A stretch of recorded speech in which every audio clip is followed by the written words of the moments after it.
In the darkness of humanity, there are souls who wear the mask of salvation, yet hide the true face of evil.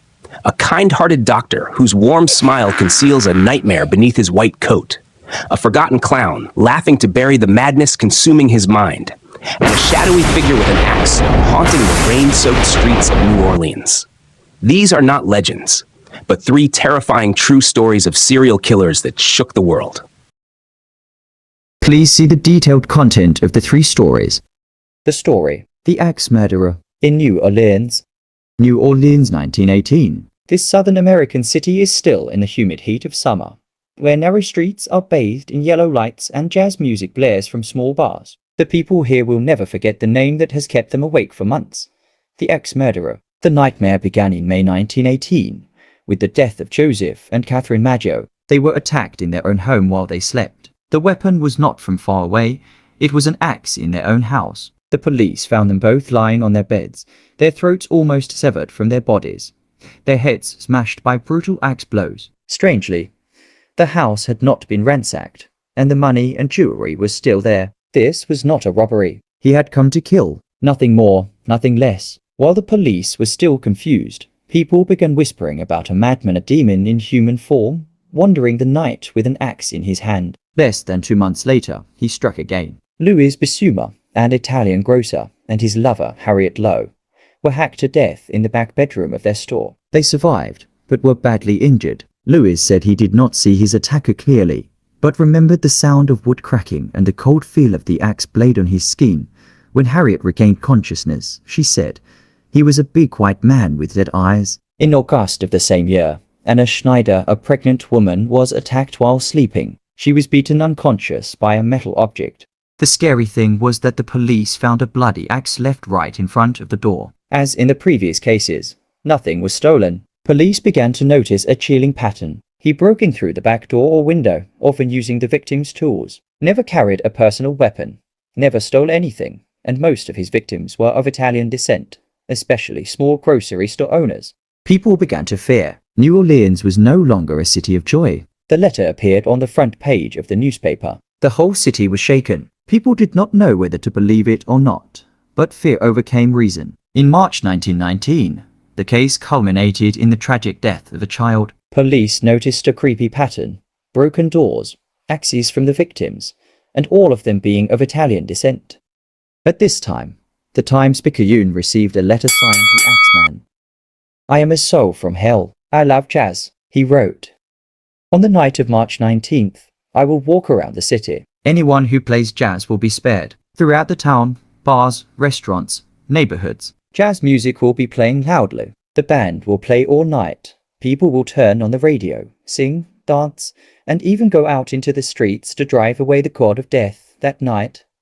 No one was killed. People called it the night of jazz salvation, a night where music prevented the nightmare. Or at least it was supposed to. But he wasn't done yet. Once again, the axe swung in the night. In the summer of 1919, several more similar attacks occurred, each savage and mysterious. Some witnesses claimed to have seen a tall figure in a black hat lurking on the roof. Some swore they heard the sound of the axe hitting the wall, but when they ran out, there was no one. The police were desperate. No trace, no evidence, no clue. The police investigated many directions, from a serial killer, a music fanatic, to a spirit haunting this sinful city. But all were unsolved. Then, suddenly, he disappeared. No more attacks, no arrests, no hard evidence found. It was as if he had never existed. For years, criminologists tried to explain the case. One theory was that the Axeman was Joseph Mumford, an Italian criminal who had been blackmailing and threatening shopkeepers around the same time. Coincidentally, he was shot dead in December 1919, just as the cases were ending.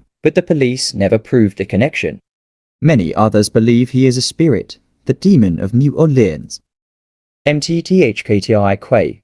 NHNGCU Choin V Axeman VNCN Vang VNG Trong Ting NHC. It is said that if you hear the sound of an axe in the middle of the music at night, pray that he is dancing to your jazz. Thank you for watching until the end of the story. Next is the story, The Clown Twisty, the Ghost of John Wayne Gacy. Chicago, 1970S.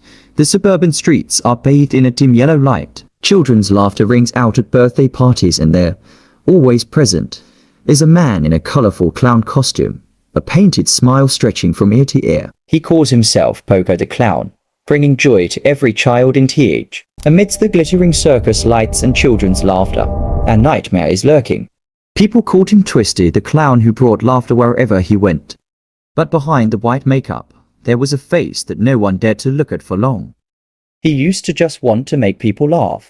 Until cruel rumors turned the whole world away. But in the darkness of the circus, rumors spread. He's different. He looks at the children with strange eyes. One rumor, then two, then three. People started to stay away from him. The circus fired him out of fear. No one knew. In the old tent, Twisty sat alone, muttering, I just want to make them laugh. Twisty was kicked out of the circus and carried the pain with him like a wound that never healed. The old house that welcomes him back is cold, quiet, and full of broken memories. That night, he decides to end it all. But fate lets him live. He shoots himself in the mouth, but survives. His mouth was disfigured, and he had to wear a plastic smile mask to cover his broken face. From then on, Twisty could no longer speak. Only a distorted laugh remained emitted like the breath of a monster. In the silence, he heard the sound of a child crying from afar. Twisty believed he had to save them from this cruel world, but his salvation was a cage, a nightmare. Children's laughter turned to tears. And Twisty, the savior, became a monster. At the same time, America was shocked by the clown-clad killer John Wayne Gacy. From the newspapers, Gacy's voice echoed in Twisty's head. VNBN MCNH. That voice seduced him. We are the same. Twisty. I just want to be loved. Twisty KHNG CNLMTNGI HNLBNG Ma CHAI Lin HNTI HBNHT. Every night, he wandered around abandoned circuses, looking for an audience for his last show. In his hand, an old, heavy bag. No one knew what was inside. Twisty sat in the middle of the empty stage, the flickering lights illuminating his plastic smile. In the mirror, he saw himself. But behind him was another face, Gacy. The laughter echoed, distorted, as if coming from the ground. When dawn came, the circus was in ashes. But the mask remained. They say, if you hear laughter in the night, don't look back, because Twisty is still performing. Thank you for watching the video. Please click subscribe to watch other interesting videos.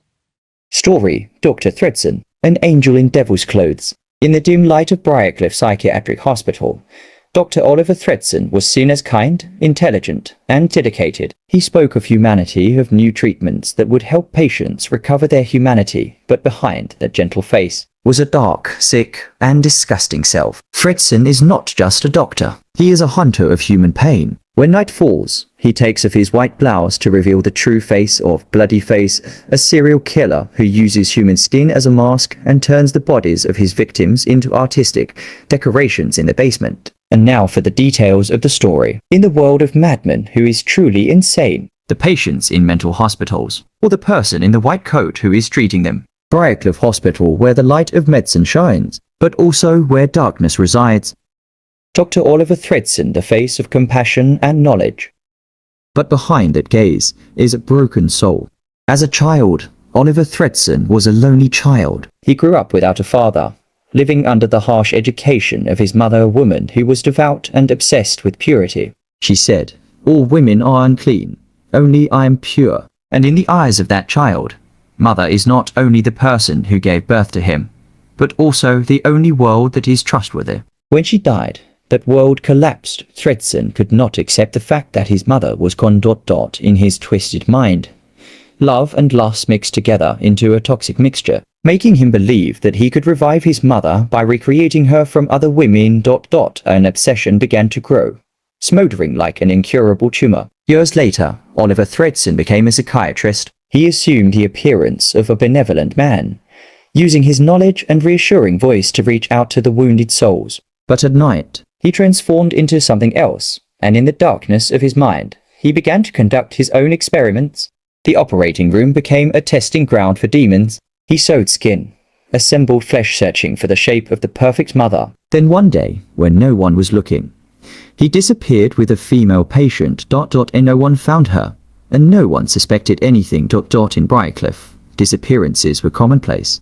No one knew. Until the stench permeated the hospital. When the police opened the cellar door, hell appeared. The cellar was dark. The smell of alcohol mixed with dried blood on the operating table.